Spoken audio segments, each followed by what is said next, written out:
I'm a nurse. I'm the person that takes care of people when they get the hard news. I'm not the one that got the hard news. I was first thinking, oh, you're gonna be okay, you're gonna be okay. And then I went back in my mind, I was like, but her mom, I thought her mom was gonna be okay. And it was hard seeing you go through that and not being able to take it away. You know, I just wanted to take it away so badly.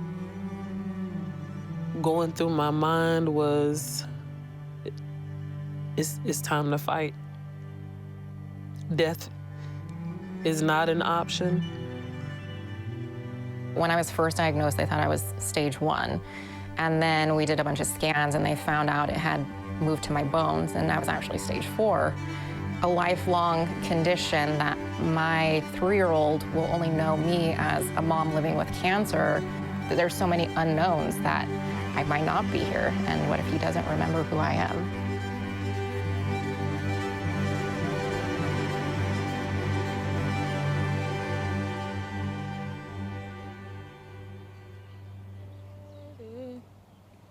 For y'all, be ready, be ready, be ready for y'all.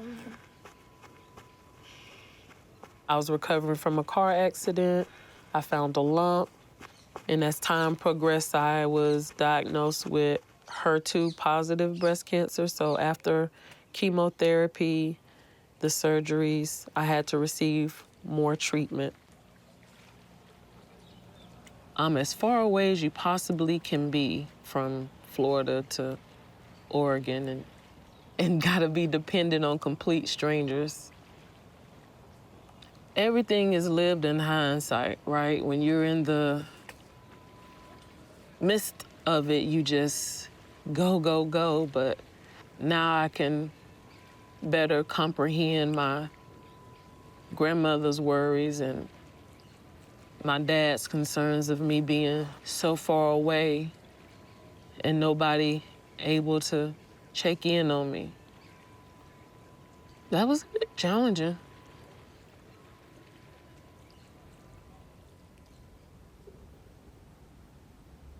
One of my favorite memories is, and we talk about it all the time, is when she finally got told, we were in the room with her, that there was nothing else they could do for her. And she turned to the doctor, just, I reject that diagnosis. I reject that diagnosis. And I mean, we still laugh about it, but it's one of my favorite things about you know, her and her positivity. We always talk about this, that we lost our equilibrium almost. And I always say it's like, sorry, my mom was, our mom. Our mom. She was everything. And when she passed, it was the hardest thing I have ever experienced in my entire life. It didn't change our love for one another, but it changed the dynamics, you know, because you just go into fear. You go into worry, you know. I understood in that moment what it was like to lose your identity when I lost Mom. So April 8th, 2016 is the day that Mom got the diagnosis after the biopsy. 8 years to the day later, I got that same phone call that I had breast cancer. I immediately thought about Mom dying. Even though I knew I was okay, it was stage 0. Yeah. I mean, I knew I'd be okay, but I didn't know what to expect. I didn't know if I'd be going through chemo or radiation like Mom, if it would metastasize and go to the brain or to other organs. I was so scared. The triggers right back to, you know, to losing Mom. To think that, you know, that could be you was just... Well, I feel a lot of guilt that I'm here and Mom's not. And that a lot of other people have had to go through a lot more than I've had to go through. Carrie likes to go, and she's always going and doing something, and it's not like that now. Like, she can go for a while, but some days she just has to stop at noon. Some days Some days it's dinner time she can make it to, and then I just have to take over because there's no more energy left. Currently, there are no tumors showing in my body, which is amazing. So happy to be there. But that doesn't mean there's not cancer cells roaming throughout my body. So I have to have infusions every 3 weeks. I have to get injections that turn off my ovaries, and then I also take medication that further depletes my body of estrogen. So that is pretty brutal on my body.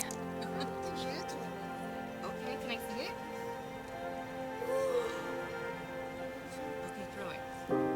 I think it depends on the day. Some days I wouldn't be able to make it down here, and other days, I could go farther.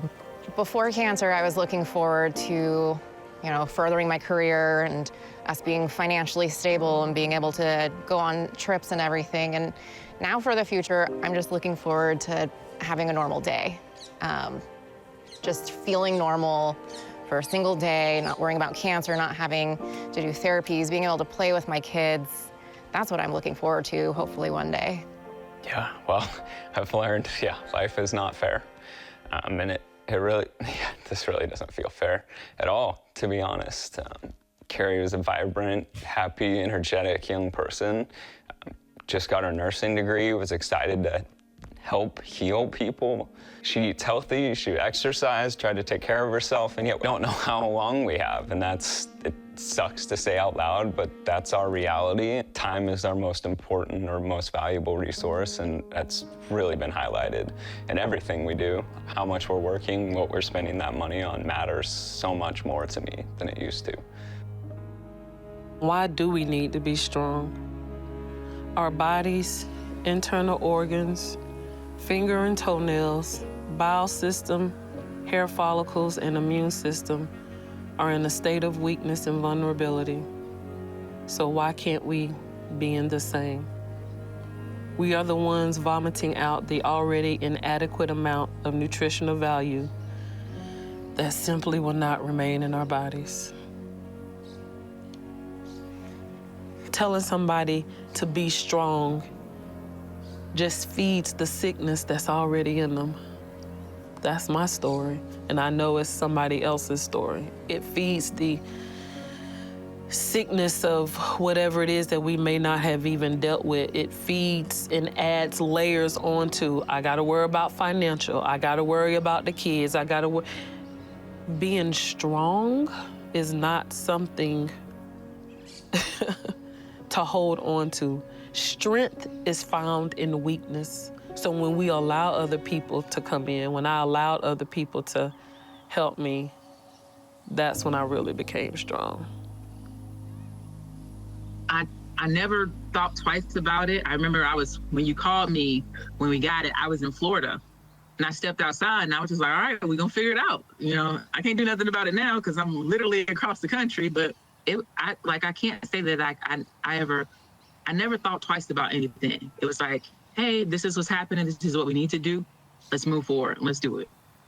My friends, we talk about like mammograms and breast cancer and cervical cancer, specifically the cancers that run rampant in African-American communities. I'm like, it's not just your grandmother's, your great aunt's disease anymore. Like I tell them, I had a friend who was diagnosed at 36, 37 years old.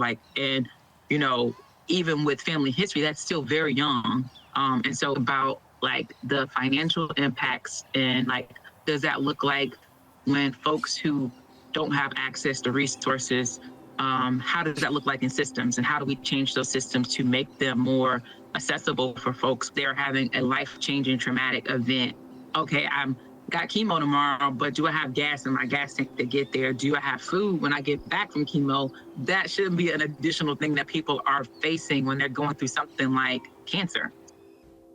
I immediately had to stop working my day job as a flight attendant. We were on hiatus from podcasting. Yeah. You're a retired police officer. That's the only income we had. And all I could do was heal. All I had to do was go and have my surgery, and I just had to let go. And your sister set up a GoFundMe for us. Yep. And then, apply for Chapter 13 bankruptcy, the one where we pay it all back. And I had to let go of the shame of that too. I'm like, you know what? I'm going through breast cancer. Like, it's okay. We didn't grow up together. We never met one another. We both grew up in Florida, but for you to take so much of that financial, I ain't even have to say nothing at times, and you already knew. I've met people who literally have put off treatment because they don't know how they're gonna pay a bill. They have put off treatment because they don't know how they're going to pay those bills. That should not have to be a decision or a choice.